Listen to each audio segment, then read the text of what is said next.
What's up there, YouTube? Got a little project here for the Trailfinder 2. You've seen I've done a lot of videos in the last month or so. Got this truck just about done. I do have some more updates coming on the interior, but for right now, I have a new skid plate, and this is 3D printed.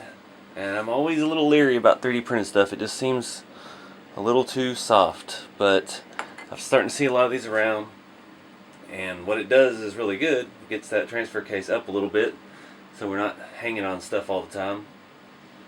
And yeah, I'm going to install this little guy here and see how it looks. I'm not going to be able to get out and drive it just yet, but we'll do some comparisons of the old one versus the new one and see how much higher how much ground clearance you actually gain. Alright, so here's the stock crossmember, boat anchor as a lot of folks call it.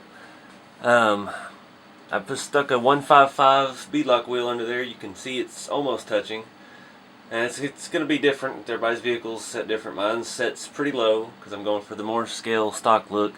Even though it is fully linked, it still sets pretty low. But yeah, we've got about a 1/4 inch there of clearance. So just kind of wanted you to see the shape of it. It's not that bad. I've never had a whole lot of issues hanging up on stuff, but I don't do an awful lot of driving. I've just started getting more into the actual driving lately.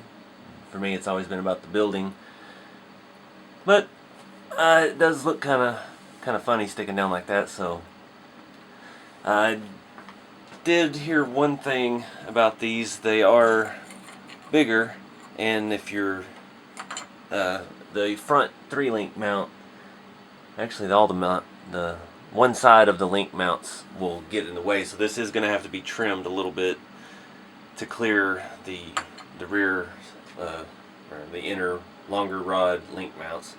Sorry, fumbling all over words today.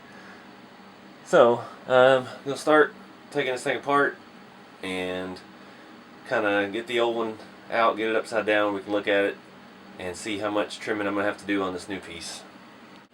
Alright, I got everything opened up. It's a little tricky. Your body posts share a bolt with the cross member, and they mount from the inside.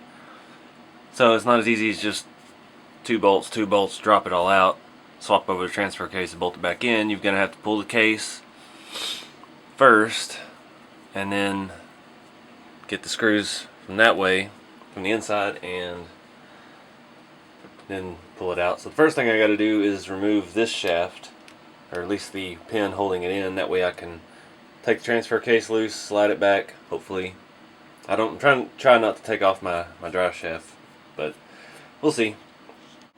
Alright, I got the old one out finally. This was a nightmare. I can't remove it from the old cross member. I can get this to focus. I forgot. Somehow, I don't know why or what, I ended up using Phillips head screws, and one of those bad boys never wanted to come out again. So I tried to take the transfer case out once before, and it couldn't have been performing well because it's loose in the bracket because that screw is partially drilled out. So anyway, long story short, I managed to get it out. I had to take everything off. I almost got to the point of taking the links off, but I didn't have to. So luckily, I have a brand new transfer case. Been sitting on my scale shop bench for a while, so I'm going to use that. Probably take that one apart once I get it off and clean it up. So let's take a look at what this is going to hit. I'll try to get in there and show you the best I can. I got to turn it around here from the other side. And we're losing drive shaft. So here you can see it's hitting the links just on this one side. So I just need to mark how much I need to trim and clear that little section out and Dremel it out. So I'm going to go ahead and take care of that, and hopefully I don't make it ugly. Alright guys, give you the top view here. Got everything back in, and looks like it'll be alright. I was worried about the strength of the plastic, but with it all in place, it feels a lot sturdier than it did beforehand. So you can see my links are clear up there. It's not the best looking work. One thing I was really disappointed with the 3D plastic stuff they print with. I paid extra to have it in black, and as soon as I cut it, it was all white underneath. So I had to touch it up with a paint pen. It looks kind of crappy, and there's white little splatters everywhere of the plastic. But what can you do?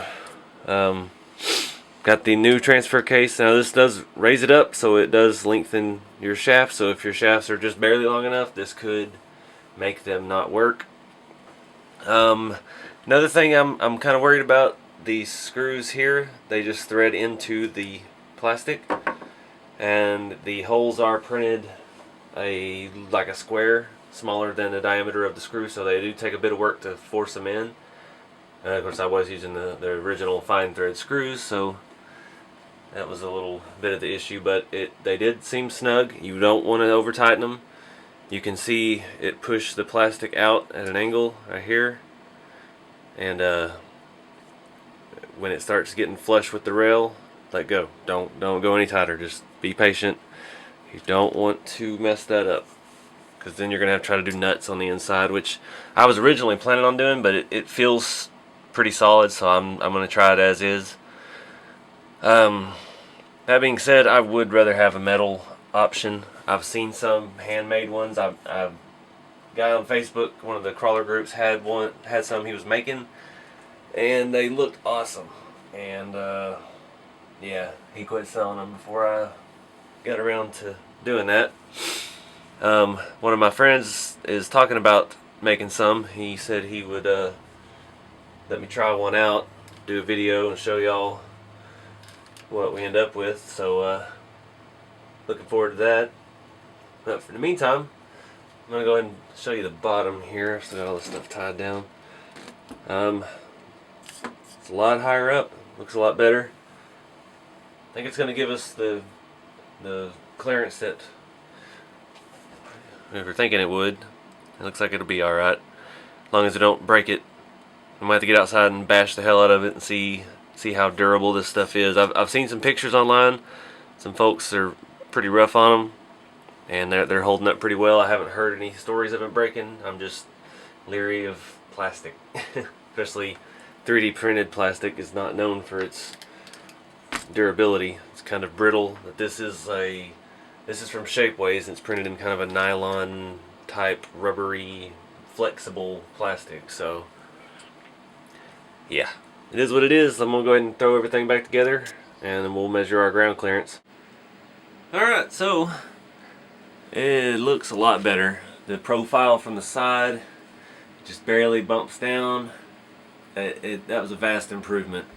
And as you can see, we've probably more than doubled our ground clearance for the center of the truck.